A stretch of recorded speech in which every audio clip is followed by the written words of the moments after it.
Okay, so we're about 30 folks in, so I'm going to get us going. And as everybody here is aware, I'll be sharing the recording for this session after the fact as well. So there'll be plenty more opportunities to engage with this. And I'm also sure as we go on, maybe some folks will be able to join us then as well. So hopefully everybody can hear me okay. Just a reminder that closed captioning is available on all. Oh, Carol raised her hand. Let me just, oh, no, went back down. Okay, good. Yes, please use the raise hand function if you have any questions. Ideally, if you're able to, please put your questions into the Q&A box instead of the chat. That way it'll just help differentiate at the very end when we start going through the questions. It's easier to have them all housed in one spot. And thank you once again for being here. This is our fourth of 5 talks as part of Project Swallowtail's Spring Talk series. And today we have the wonderful Shaun Booth here with us from In Our Nature, who's going to be speaking to us about native plants for dry shade environments. And this was by far the most popular talk I've organized this season. So I'm real pumped that this is something of value. Jen, it's spring and so excited that native plant sales are starting. That's right. Yeah, there's lots. Project Swallowtail's having its own sale. We got NAMP's having their sale. We've got a couple new native plant propagation projects starting up in Toronto as well that have their sales on. I'm sure In Our Nature has a lot of plants available as well. So yeah, it is definitely that buzzing time. As always, I like to start off with an acknowledgement of what it is that our work is trying to reflect or recreate. As habitat creators, as creators for living environments, for pollinators, it must be acknowledged that we're taking part in a very small piece of the active biocultural restoration and cultivation that Indigenous peoples have partaken in on this land for tens of thousands of years. The planting of plants, not just for their benefit to people, but also for their benefit to all other beings, is a really crucial aspect of the ways of life of the Anishinaabe, the Haudenosaunee, the Huron, the Wendat, and hundreds of other nations whose peoples have walked this land and traded and traversed this land long before you and I had the opportunity to talk about these incredible native plant and pollinator interactions. I'm speaking to you today from Nogo-Jiwanong, Treaty 13 territory, Treaty 20 territory up here in Peterborough, Ontario, representing Pollinator Partnership Canada on Treaty 20 territory in Takaranto. And I want to welcome everybody here tonight and thank you for sharing this time and this space with us. We're going to be talking about perhaps the most difficult space in a garden to work in, the dry shade environment. And it's a really rich space if we really pay attention to it for all the things that it tells us, all the things that environment tells us. So I'm really looking forward to learning about all the different ways that we can utilize that habitat and create more space for all other beings outside of ourselves in an ecological landscape in Toronto and across Canada, really. As I said, this is our 4th talk in the series. We have one final one coming up in June, which is going to be on balcony gardening with native plants. So that's another really cool talk we're going to be having. All our previous talks are recorded and available online, just like this one will be. And I'll be sharing that recording with you by next week. And yeah, please just keep in mind to keep your video and microphones off until the question period at the very end, at which point you can either raise your hand and I'll allow you to come onto screen to ask your question. As I said, this session will be recorded and up on YouTube. You'll receive all of that information by next week. And please keep all Project Swallowtail programming related questions to the very end if we have time, after we've done speaking with Shaun about all these incredible plant friends he's going to be sharing with us about. And I know there might be lots of questions regarding programming and so on. So if you have those, please hold them till the very end. If we do not get to them, please just email me and I will respond to you quickly. So without further ado, thank you everyone for being here. Thanks for listening. And I'm going to pass it over to our wonderful speaker, Shaun.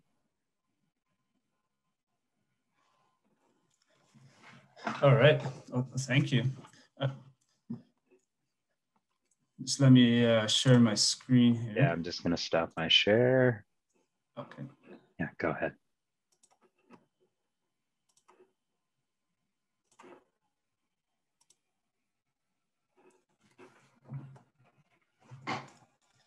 Yeah, so thanks so much for having me here today. And thanks for the land acknowledgement. So just to give a bit of background information on me, I'm the owner of In Our Nature. So we're an ecological garden design company, and we also grow local origin native plants from seed. So after graduating Fleming College and working for a local conservation authority for a while, I came to understand that in order to protect nature, we can't just restrict it to far off conservation areas and parks. We have to have it right here in our own backyards too.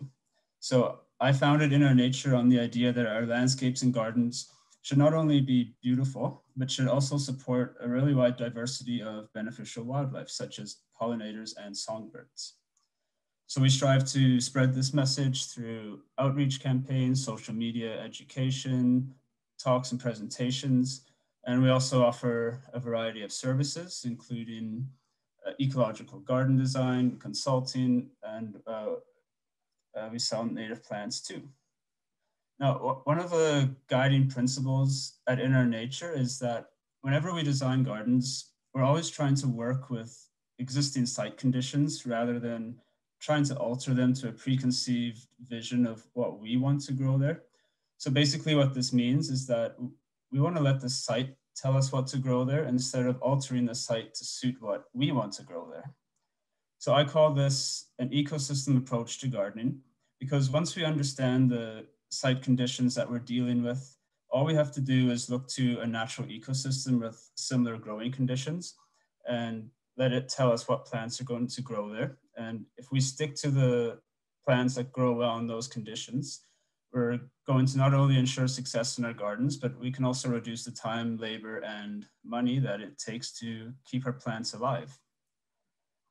So especially in dry shade, I mean, this has always been one of the most problematic garden types for gardeners. And if we want to grow successfully in dry shade, then we need to look to ecosystems where plants can tolerate drought, shade, and even shallow soil all at the same time. Now in Southern Ontario, you can find these ecosystems in many different areas, such as along the shallow rocky soil, say around the Niagara Escarpment, or even sandy dry bluffs around some of our post-glacial landscapes. So these are the plants we really want to focus on to really succeed in dry shade, because these plants have spent thousands of years evolving to tolerate these conditions. So yeah, you can definitely have a successful wildlife garden or pollinator garden in the shade, while increasing biodiversity in those areas. So my goal today is to show you what native plants are going to grow in dry shade, how to use each plant in your garden, and then we're also going to look at what kind of biodiversity they bring to our spaces. So starting off, we have red columbine. So this is a really unique red and yellow flowered plant. It's definitely solidified its spot in gardens across Ontario and wherever it's native, and even outside of that range. Now, despite looking delicate or dainty, this is a really tough plant, and it's going to adapt to a really wide range of growing conditions. So you're going to find this growing out in the wild in rocky forests and shaded bluffs, I've also seen it growing quite well on the edges of gravel trails. So this is definitely a top contender for anywhere where it gets really dry and shady. So columbine is a short-lived perennial. It's only going to live for about 2 or 3 years in your garden, but it's going to maintain its presence by self-seeding. And of course, the flowers bloom at the perfect time to provide nectar source for the hummingbirds as they're migrating back to Ontario. And you can also see here that some small native bees are going to visit the flowers for pollen. But the pollinator value of this plant doesn't just stop at the flowers. The leaves of columbine, they actually feed caterpillars of the columbine dusky wing. So these small green caterpillars, you'll notice on your columbine, they may defoliate the plant to a certain extent, but you know what? That's okay, because this plant's going to put out a fresh flush of leaves right after. And I think that, you know, as gardeners, we really have to move past the idea that it's a bad thing to have insects eating our plants. Because when we realize that those caterpillars are now turning into butterflies that we like to have in our gardens, it really kind of changes our outlook. And we often say, if nothing's eating your plants, then your garden's not part of the ecosystem. All right, next up we have wild ginger, or Canada ginger. This is a classic, easy to grow ground cover for shady gardens. So leaves unfurl early in the spring, right about now, actually. And as you can see, they form this absolutely beautiful, dense carpet of really dark green, heart-shaped leaves. And I just love how this adds really nice, bold texture to the garden. So Canada ginger, it's going to grow to about 30 centimeters high, and it spreads slowly but steadily by rhizomes. So it's not a ground cover that's going to take over your garden. Now, it even tolerates deep shade, such as that created by a north-facing building or a wall. So as long as it gets a little bit of morning sun, it'll be a good choice for planting, say, around the north side of your house. And it does a pretty good job at tolerating rocky or sandy soils. And as a bonus, it has a really nice ginger scent to it. If we look under the leaves, early in the spring, right about now, you're going to notice these 3 lobe burgundy flowers just kind of resting on the ground. And yeah, they're not too noticeable unless you go to the trouble of lifting up a leaf and looking underneath of it. But you really should get up close with it, because the flowers are truly remarkable up close. I just love how this plant encourages us to really get up close with our garden, appreciate the small things that we might have missed before. And because the flowers sit on the ground, they're typically pollinated by beetles, ants, and flies. Now, these might not be the most showy or efficient pollinators, but they're definitely important nonetheless. So moving on, we have oak sedge, or also known as Pennsylvania sedge. So this is a low-growing grass-like ground cover. It forms, as you can see in this picture, it forms a really nice, soft, wispy carpets of foliage. It's going to reach about 30 centimeters tall as well. And it's semi-evergreen, so it's going to provide greenery very early in the spring and very late into the fall. It spreads very quickly. I wouldn't say aggressively, but it does do a good job at filling in a space. So it's going to form this really nice, low maintenance ground cover. And it plays very well with most other plants. So you have a lot of companion planting options with this one. I like having it contrast with the bold texture of wild ginger. Those work really well together. So oak sedge is often found growing in shaded bluffs or dry oak woodlands, hence the name oak sedge.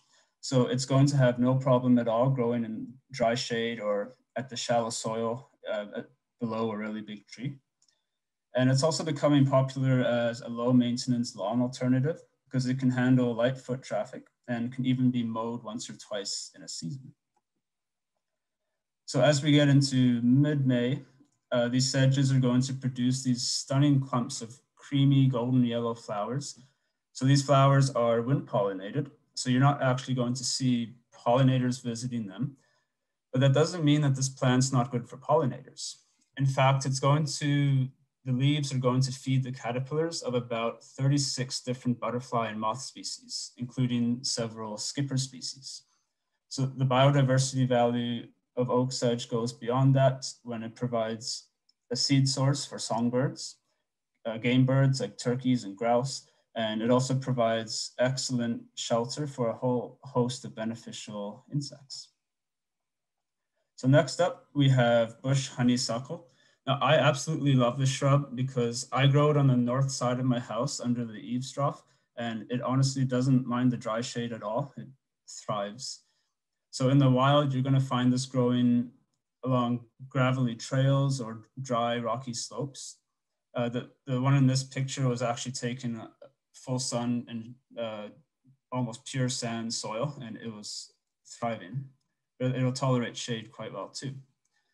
So it's a suckering shrub. It's not going to reach more than about 3 or 4 feet high. So it's often used as a medium height ground cover and for erosion control as well. It's very valuable in gardens for its ability to cover the ground quickly with its suckering habit and for its adaptability to a wide range of conditions, literally sun or shade and dry to medium soils. It's very drought tolerant and it's not going to have any problem growing in rocky, shallow, or gravelly soil. And of course, in the fall, it turns these amazing shades of red and burgundy, absolutely beautiful. That's an aster flower you see there. That's not part of the bush honeysuckle. But I like how this shrub grows nice and low, so you don't really have to worry about pruning it. So it can be good for right underneath a windowsill or something. Then of course, in midsummer, we get these tubular yellow orangey flowers, and they're very popular with hummingbirds, bumblebees, and even hummingbird moths. So the flowers, they're very small, but they're very numerous too, and they bloom continuously for about a month. And in addition, the leaves of bush honeysuckle are going to feed caterpillars of the fawn sphinx moth, and even some species of clearwing moths, including the one on screen here, the hummingbird clearwing. And these guys are going to, I just love how this plant, it provides food for their caterpillars, and then it's going to go on to provide food for the adults too. Then next up, we have bottlebrush grass. Now, it's not often that we find an ornamental grass that thrives in the shade, but that's exactly what makes bottlebrush grass so valuable. It greens up really early in the spring. It stays green late into the fall. It doesn't like the heat of summer too much in the dry shade, so it may go dormant at this time. So be sure to pair it with something that's going to stay green throughout the year, maybe oak sedge or wild ginger. But the fact that it might go dormant through the heat of summer is okay because nature's not static. It's constantly changing and evolving with the seasons. And, you know, that's something that I think we can learn to embrace in the garden rather than trying to fight it. Now, bottlebrush grass, it's definitely going to tolerate dry shade and rocky soils, but if you can give it a little bit of organic matter and maybe some leaf mulch, then it's going to grow more lush for you and more likely to make it through the heats of the summer. Now, bottlebrush grass rarely stands out when it goes to seed, so it's going to produce these interesting bottlebrush-like seed heads in late summer that provide excellent texture to the garden. I find that they look absolutely stunning when they're backlit by the setting late summer sun. And these seeds are also very popular with songbirds. I know the finches go crazy for mine. Now the leaves themselves, they're actually a food source for caterpillars of the northern pearly eye butterfly, which is this little guy on screen. So while the flowers of bottlebrush grass, being a grass, they're wind pollinated, it's still very valuable for the butterflies. Now, next up, we have large leaf aster. So this is a really unique looking aster, especially in regards to the leaves. It has these large heart-shaped leaves that look more like wild ginger than an aster, but they form, as you can see in this picture, a really nice carpeting ground cover. It barely reaches 30 centimeters tall, and you can expect it to spread at a moderate to slow rate by rhizomes. I find that mine don't really reseed that much in the dry shade of my sugar maples. So it's not a ground cover that's going to take over your garden.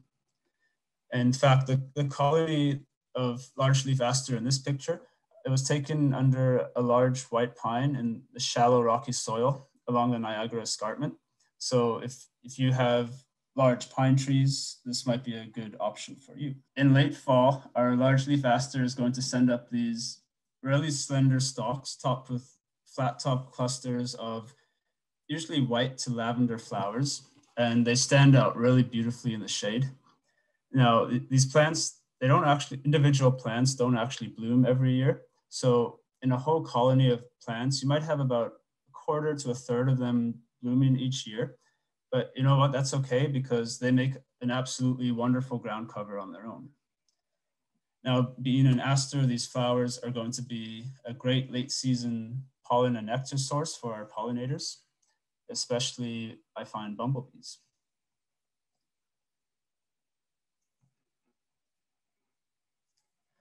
And then the leaves of heartleaf aster, they go on to feed caterpillars of the pearl crescent butterfly, which you can see on screen here. And moving on, we have another aster that thrives in dry shade. Whitewood aster grows to roughly 30 centimeters tall as well. It's a vigorous and reliable spreader, even in dry shade. So if you have a really large area, it's a good choice for covering it quickly. It spreads by both rhizomes and it'll self-seed into open spots too. And you can see by this picture, it blooms prolifically in late summer into early fall. I find the flowers are so elegant and with the whites and yellow. And once again, they stand out beautifully in the shade with their light colors. Now, the flowers, they're fairly small, but they're very plentiful and they absolutely cover the entire plant, even in the shade. And the flowers are an important food source for late season pollinators, just like all asters are. And this plant's actually listed as a threatened species in Ontario in the wild. So growing this in your garden is a good way to help ensure survival, especially as habitat destruction continues to threaten survival of this plant in our province. Now looking to the leaves, they're going to feed caterpillars of the silvery checker spot butterfly, in addition to the pearl crescent that we just talked about. And this is why asters are such a crucial plant to have in our gardens. They provide food for caterpillars and the butterflies they turn into. So we're actually supporting their entire life cycle with one plant. So asters actually support the caterpillars or feed the caterpillars of at least 112 different butterfly and moth species. So this goes for the asters I'm talking about today or any aster that grows in any other condition.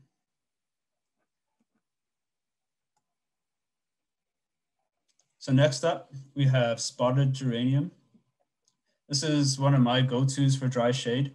It's adaptable, it's reliable, and it has a really attractive clumping form. So it's not going to take over your garden like some other cultivated or non-native geraniums might.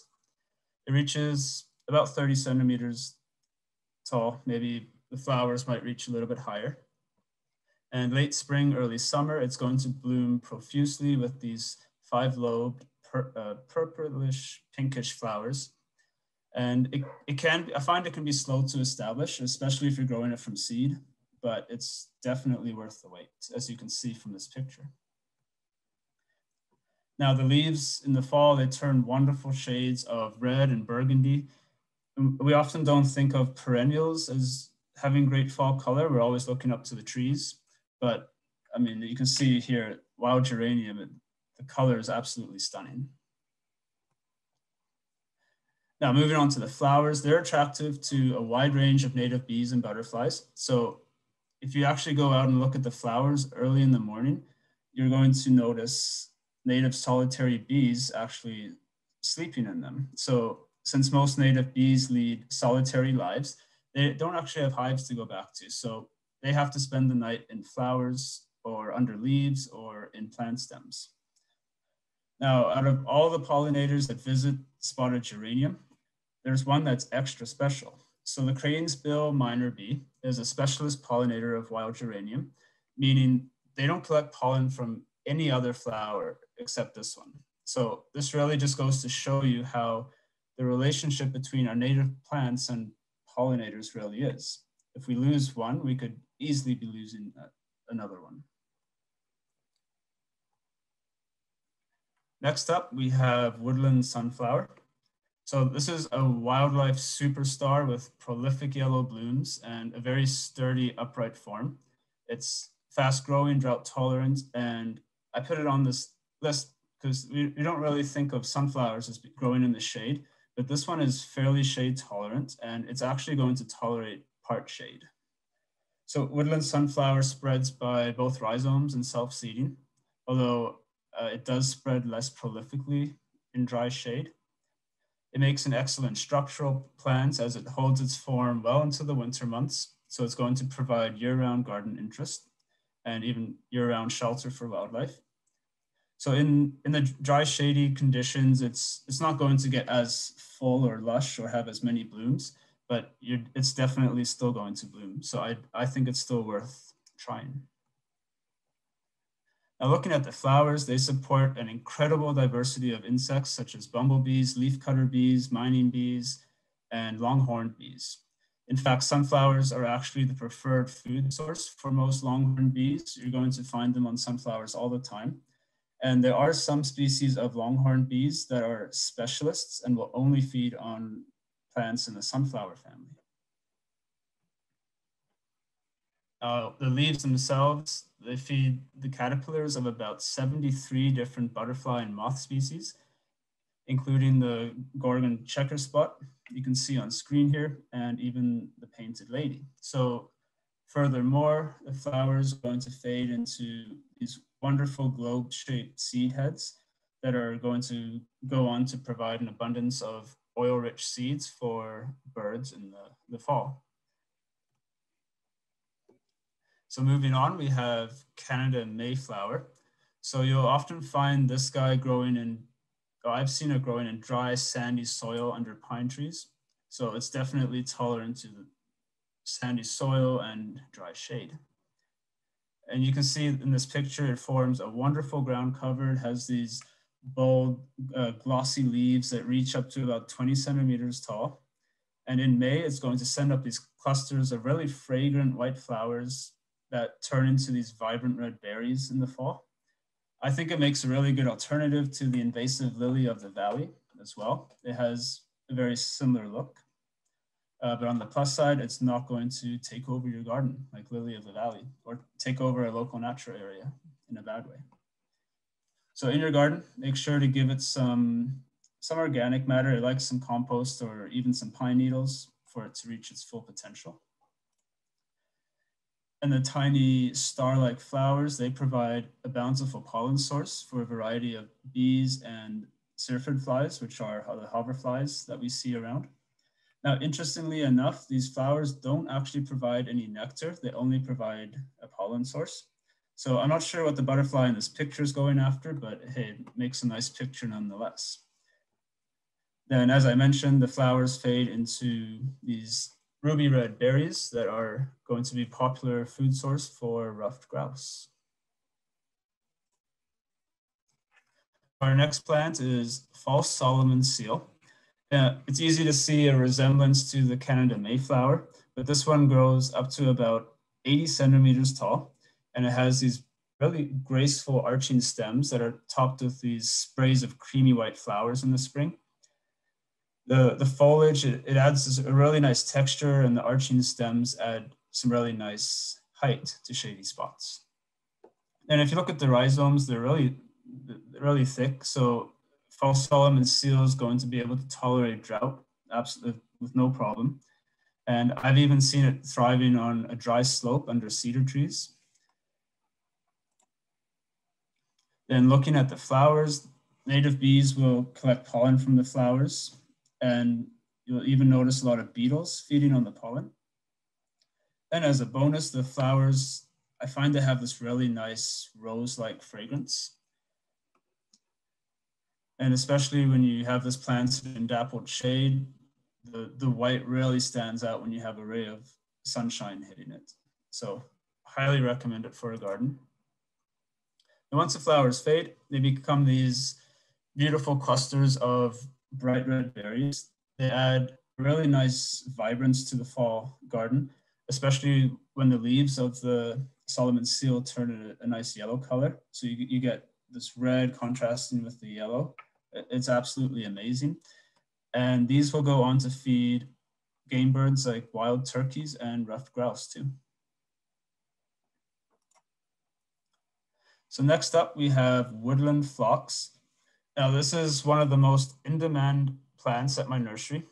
We just can never grow enough of them, and I think you can see why by looking at the picture here.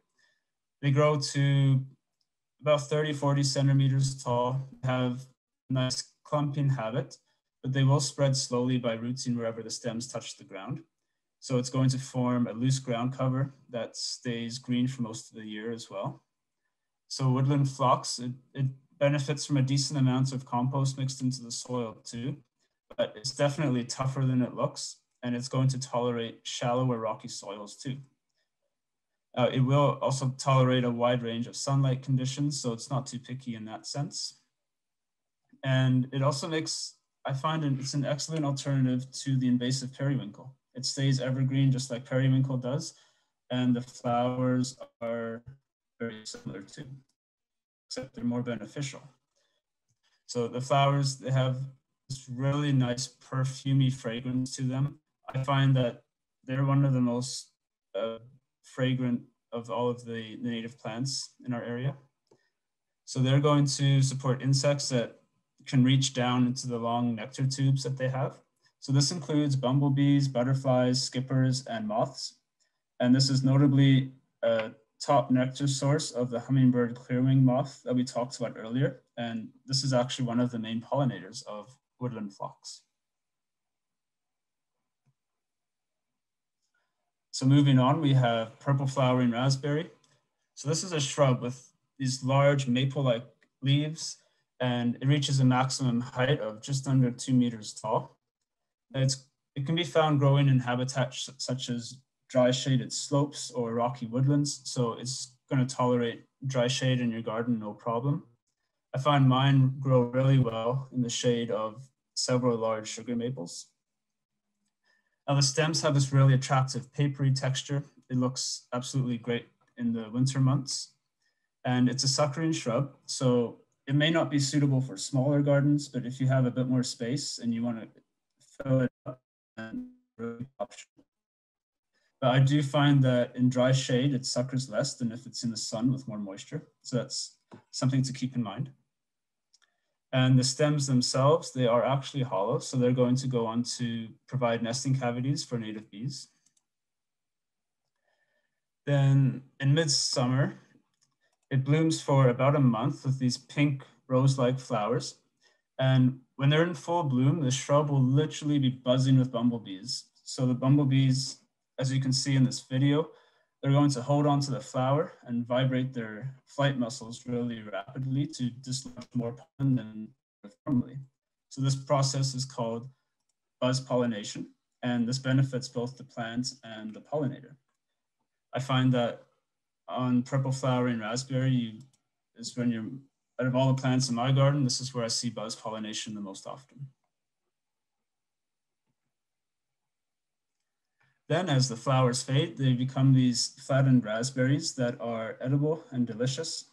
I find that they're not as juicy as cultivated raspberries, but they have a much deeper raspberry taste, and I would highly recommend them. And that's if you can get to them before the birds or the chipmunks. So next up, we have red elderberry. Now these guys do typically prefer soil that's more on the moist side. You will often find them growing in shallow soil or rocky slopes. So they're still going to do well in dry shade. In fact, I actually have one that's in the shade of a large cedar tree that only gets a couple hours of direct sunlight, and it does quite well, flowers every year. So red elderberry is prized for its lacy foliage and these clusters of creamy white flowers that bloom in the springtime. It grows fairly quickly and it'll reach up to about 3.5 meters tall. And it creates this nice umbrella-like open canopy. So you can grow shorter plants underneath of it and increase the wildlife value of that space even more. It does take on a more open growth in the shade versus if it had a little bit more sun and moisture, but it's still great to have nonetheless. And of course, as the season progresses, the blooms are going to fade into the clusters of red berries that you see on screen here. And you'll see birds such as cedar waxwings going crazy for them. These are the flowers. They provide a great pollen source for bees, flies, and beetles. And you'll even find that native bees, such as carpenter bees, are going to hollow out the pithy stems of the red elderberry and use them as nesting sites.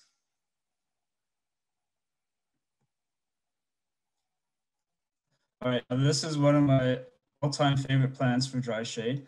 Blue stem goldenrod has these beautiful arching bluish purple stems that are going to absolutely bloom in profusion with yellow flowers in late summer to early fall. And, you know, goldenrod often gets a bad reputation for being a prolific spreader. And, you know, that is true for some species. However, there are many goldenrod species that are well behaved in the garden setting, such as this one. So blue stem goldenrod is definitely more well behaved than most others. It maintains a height of less than 80 centimeters, and it's usually closer to 60. It maintains a really nice clumping habit, but it will self-seed into gaps. But if you plant your garden densely and you pack as much in there as possible, that's not really going to be an issue. So in this picture, you can see I'm growing it right at the base of a large sugar maple tree. And these guys are notorious for sucking up moisture from the soil. So this goldenrod doesn't mind at all. It's blooming quite well. And that being said, once again, it's going to benefit from the addition of some leaf mulch every year. And of course, the late season flowers, they not only light up the shade garden with yellow, but they're going to pull in pollinators from far and wide.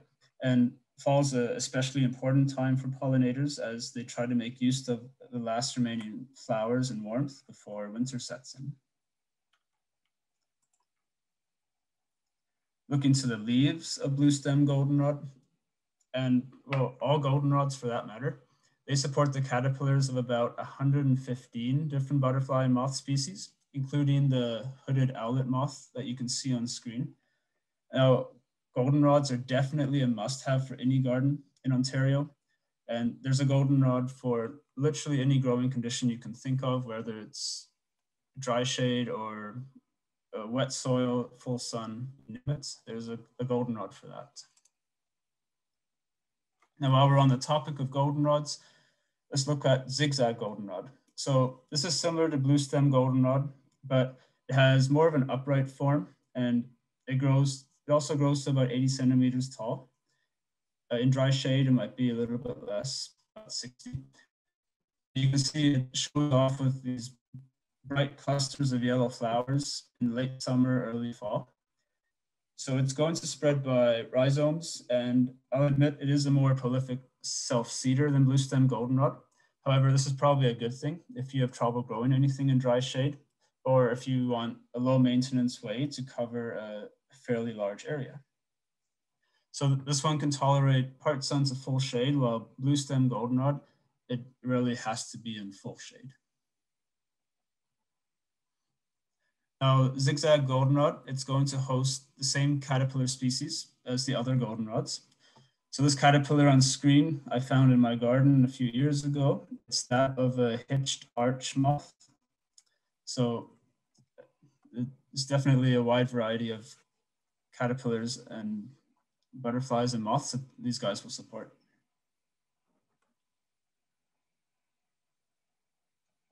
And next up, we have large flowered bellwort.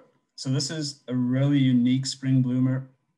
It has this wonderful clumping form, nodding yellow flowers. You don't really find it too much in nurseries, but I hope to change that one day because this is absolute stunning plant to have in the garden. And don't let its delicate look fool you. It's really tough. It's really reliable for dry shade. and even really shallow rocky soils. It's going to grow to about 60 centimeters tall, and it's going to keep its broadleaf foliage throughout the summer into fall. Behind here, it's growing under sugar maples once again, but it's also growing almost right underneath the really large Japanese yew. And it thrives every year. So here's a closer look at the flowers. You can see they have this beautiful ornate twisted look early in the season. So the leaves will expand as the flowers fade into the more broad texture. But the flowers, they're visited by bumblebees, mason bees, andrenid bees, and halictid bees who are going to seek both pollen and nectar.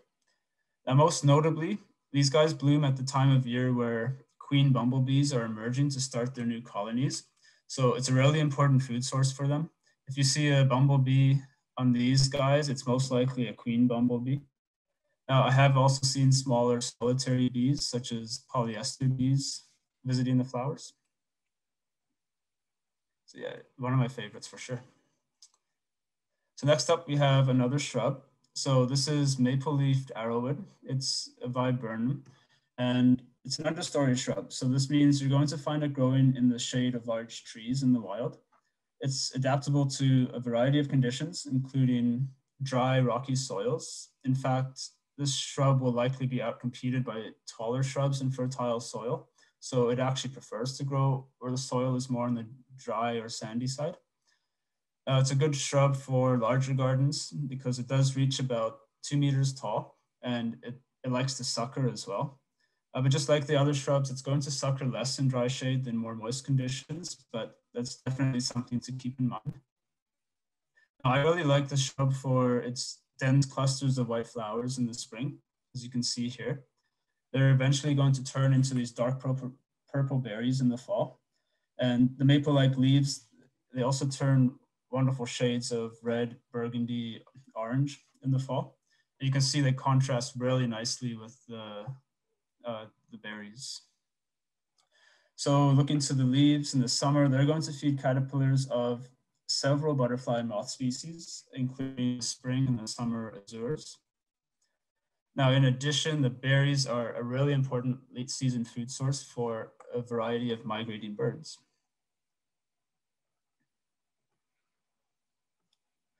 So next we have barren strawberry. So this is a great ground cover in general. It's highly adaptable and very reliable, and it's also evergreen. So it's going to start growing very early in the season. Mine have already put on a few inches of growth, and less than 20 centimeters tall, and it's going to spread reliably by runners that are going to root wherever they touch the ground, kind of like a strawberry. It pairs very well with the oak sedge, as you can see in this picture. You have a good combination of greenery and textures there. And both of these are going to grow reliably around the base of large trees where it can get quite dry. And the barren strawberry also turns attractive shades of burgundy and maroon in the fall, and it's going to keep those colors until the fresh leaves come up in the spring. So I will note that despite the name, it does not actually produce edible berries. Now in the springtime, you're going to get these yellow strawberry-like blooms. They really stand out nicely against the deep green foliage. And these flowers are going to be visited by a wide range of bees, flies, and especially hoverflies, which are good predatory insects to have in a garden.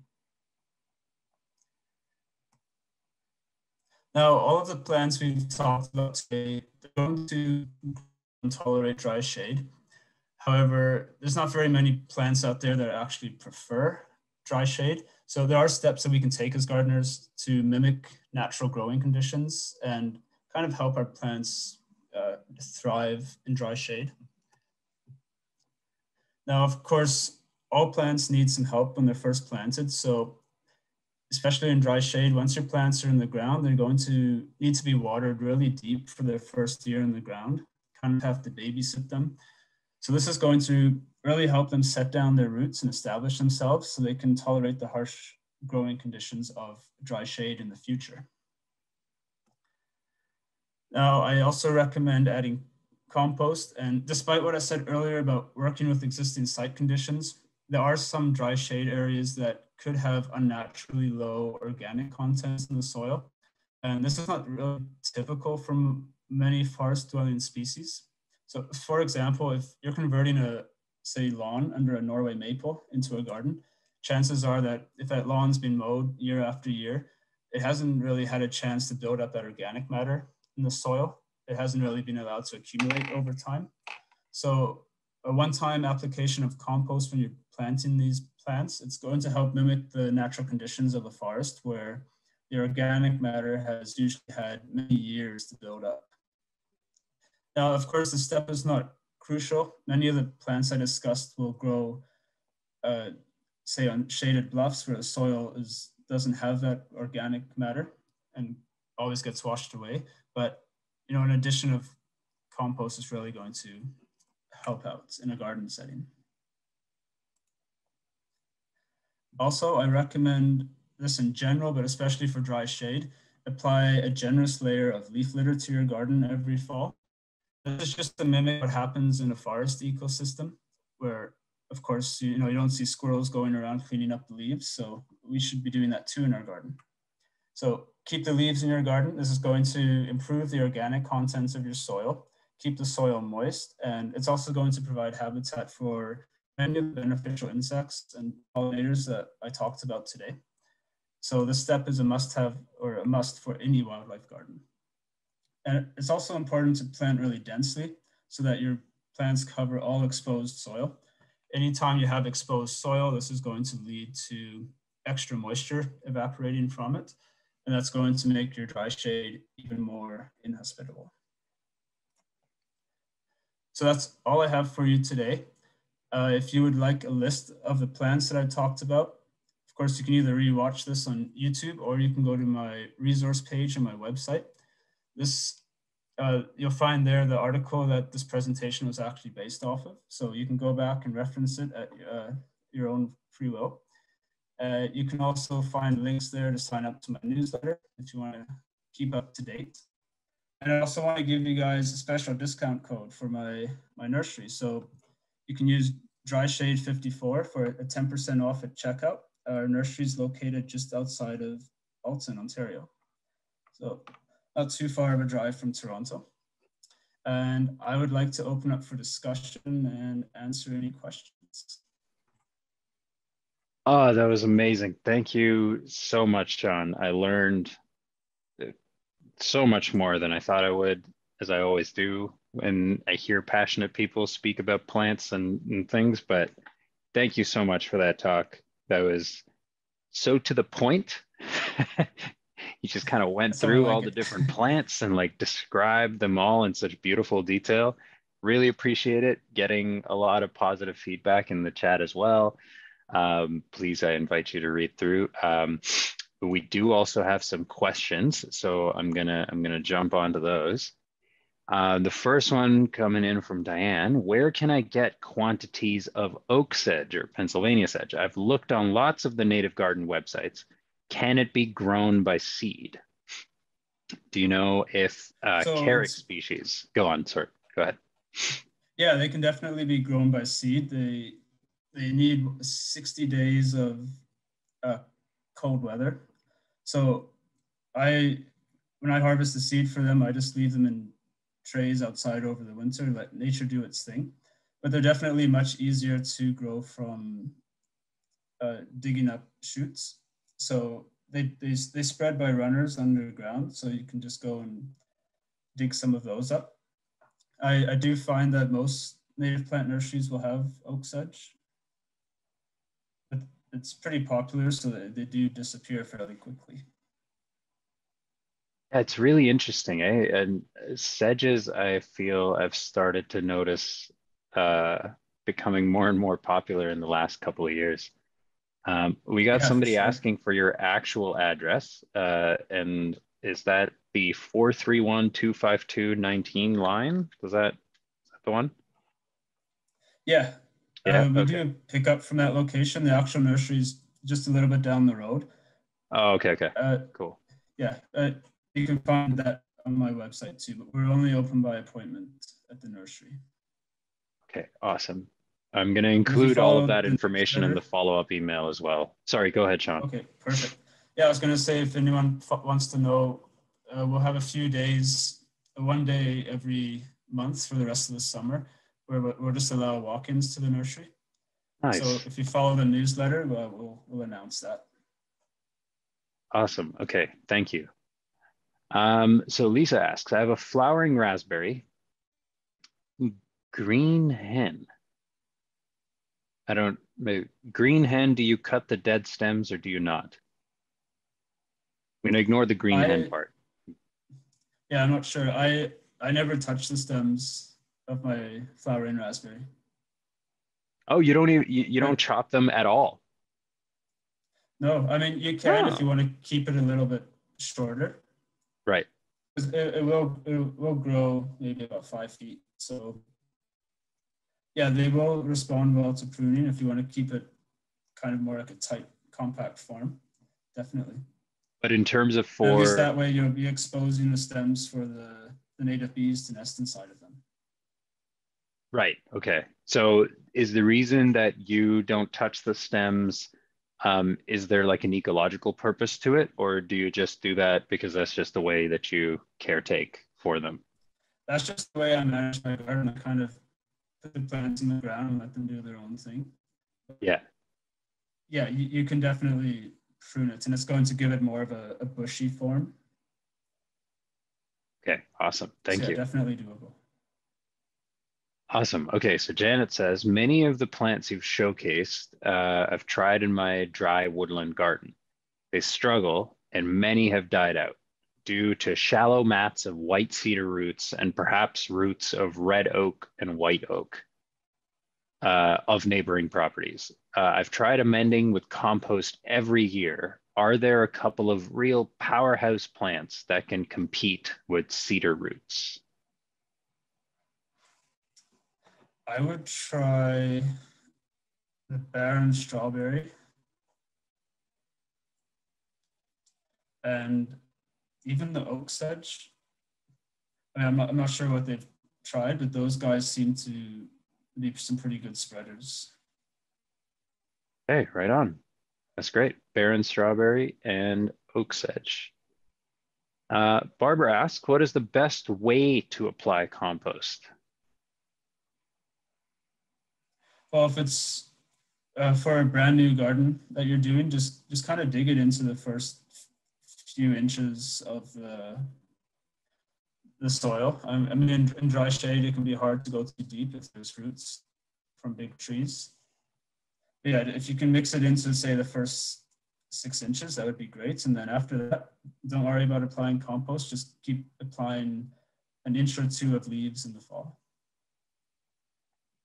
Awesome. Thank you. Uh, Aki says that I'm getting concerned about leaving leaf litter under my sugar maples because I might be creating tick habitat. Do you have any comments on that?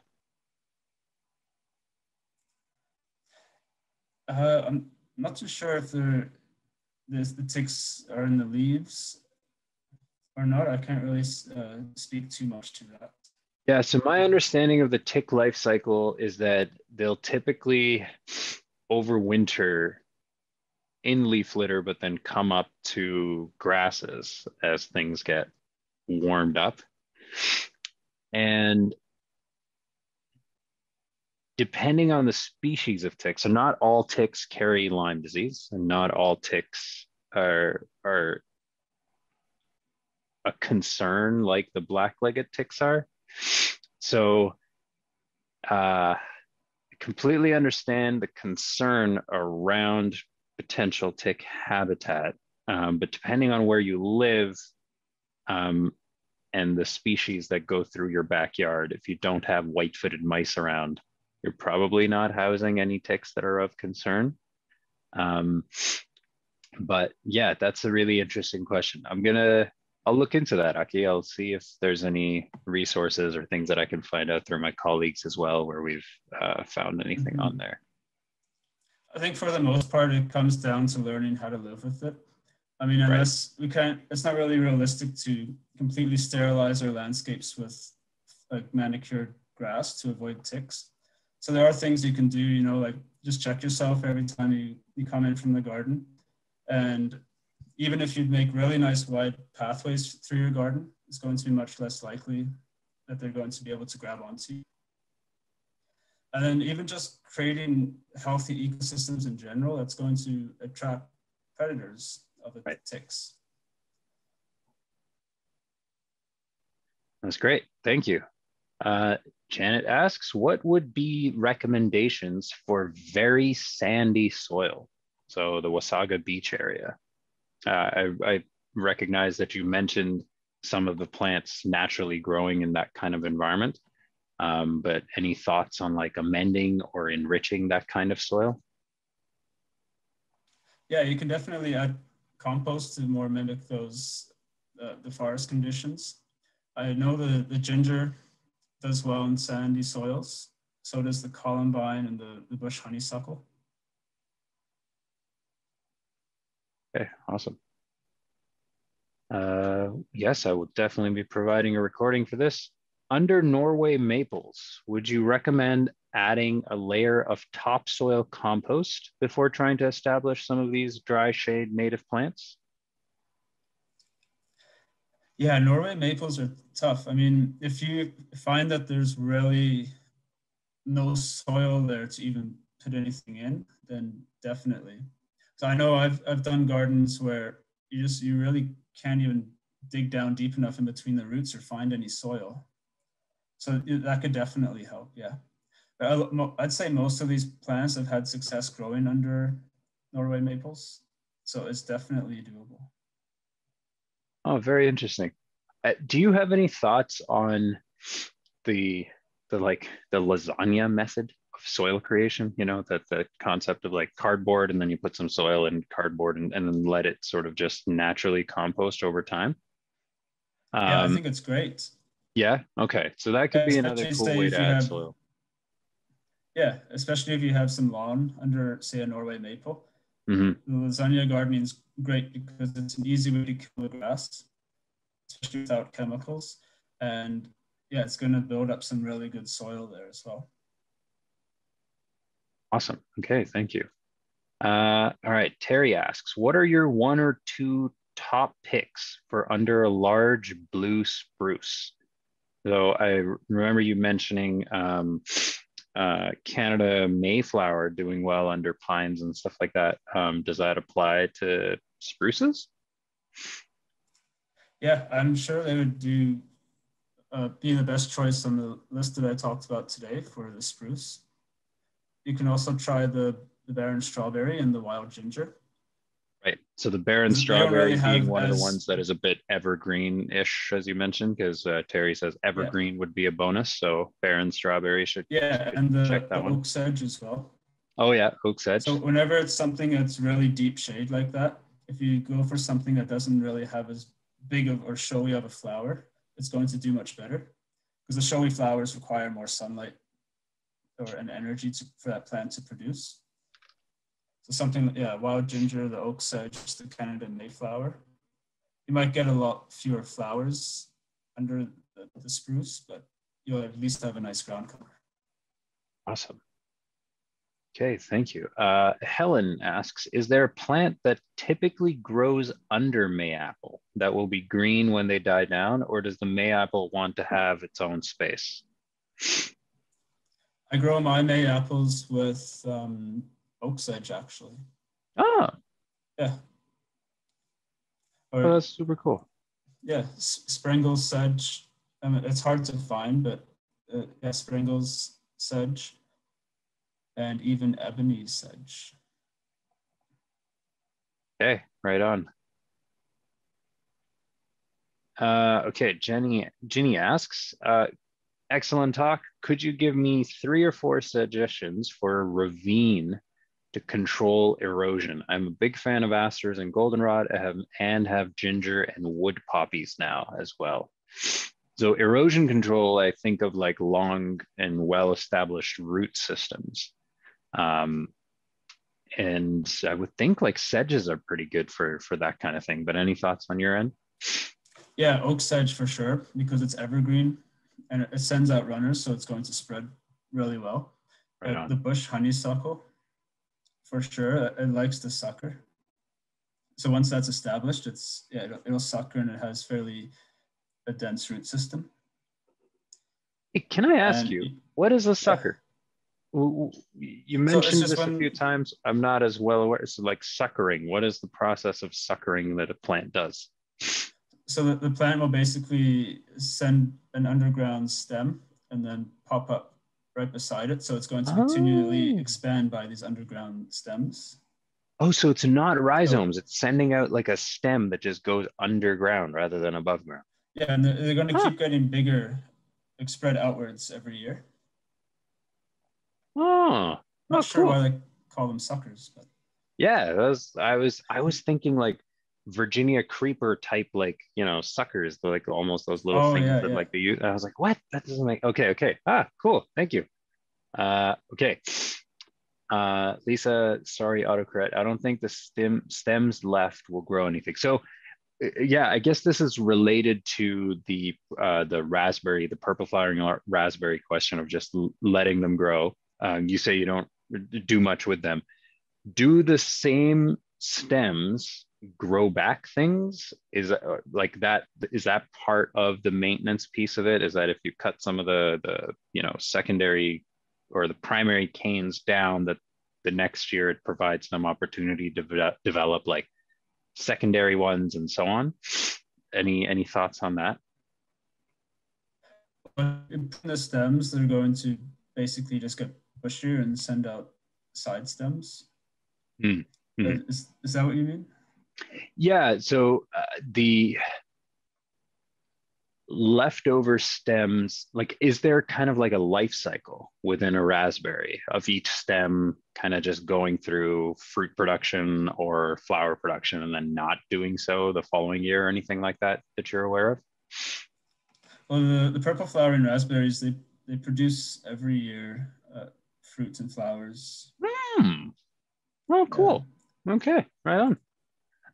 Okay, Liz says, great I mean, some of the presentation. older stems might die back. So over a long time, you might have like the center stem starting to die back, and then the outer ones will still be going, but they're pretty easy to dig up and move. Right on. Okay, thank you. Um, Liz says, great presentation. Thanks so much. I noticed many of the plants are not available at the moment in your garden. Will they be available again soon? So are you in the process of growing more plants? Yes, we are. So some of them are going to be available maybe mid to late May. And then some of them we're growing from seed. So we're going to be potting those up end of May, and they might be ready by early summer. Awesome. Because we Okay. grow everything from seed to preserve genetic diversity and everything. And yeah, we've been sold out a lot this year. So yeah, definitely early summer. That's We'll awesome. have Okay. pretty much I'm gonna everything back in stock. I'm gonna keep in touch with you because as we're going through our sale, I'm sure people will want plants through the year. So I'm gonna be plugging you lots. Um, Sounds good. and Aki says in the chat that thank you for the presentation. I bought all of my plants for a church pollinator garden from you last year, and they're doing so well. And they're Oh, proceeding with glad to another hear. patch this year. Yeah, that's cool. Okay, and Megan asks, we have hard compacted dirt in our backyard. Any tips on planting in those conditions? It is shady, but we do have some ground cover plants moving in. I would love some variety. So my first thought is like soil creation. Um, but any sort of immediate things that come to your mind, Shaun? Well, I guess I'd want to ask, why is it compacted? Is it just like a typical lawn compaction, or has it been compacted by heavy machinery? Ah, okay, okay. Megan, would you be compacted from rain, heavy trees on top, no Yeah, so grass? you can go in and just loosen up the soil with a garden fork, and if you mix in some compost with that, it's going to add in that organic matter. It helps stop the soil from compacting as much, and then just getting ground covers in, because when the rain comes down and hits bare soil, it's like jumping on the soil. It's very compacting. So get ground covers that spread really quickly in there, like the barren strawberry and the sedge, the ginger. Awesome. That was great. And last but definitely not least is Carex eburnia, black fruited sedge, recommended for dry shade. Yeah, so it does very well in dry conditions. It likes a little bit more sun than some of the plants we talked about, but if you Mm. give it, part sun, part shade, it'll be happy. I've seen it growing in very sandy soil, so it really doesn't mind drying out. Ah, okay. Very cool. Well, amazing. That was 17, 18, 19 questions answered. Thank you so much, Shaun. Oh wow, Yeah, I know. It was amazing. Thanks everybody who stuck around with that's us awesome. for the whole talk. I will be in touch with everybody with a recording of this session by next week, and I'll share it with you as well, Shaun. Thank you so much for being here. Thank you for sharing your time and your knowledge with us. I learned an incredible amount, and I know that I'll be in touch with you into the future as well for more talks like this. This was super cool. Um, Gladly, yeah. and yeah, do you have any final comments to leave us with? The floor is yours. Otherwise, happy to close us out. I just want to say thank you for having me. Great to see so much interest and engagement. So thank you. Yeah, absolute pleasure to have you. We're getting lots of love in the chat. Thanks, Shaun. Such good info. Thanks so much, Shaun. Thank you. Wonderful. Thank you so much. Love the ecosystem approach. Yeah, this has been absolutely fantastic. Thank you for your time. Thanks, everybody, for your time. And yeah, I wish you all a wonderful end of the week and weekend. And I'll be in touch with you soon, Shaun. Thanks so much. Yeah, sounds good. Thank you. Have a good night, everybody.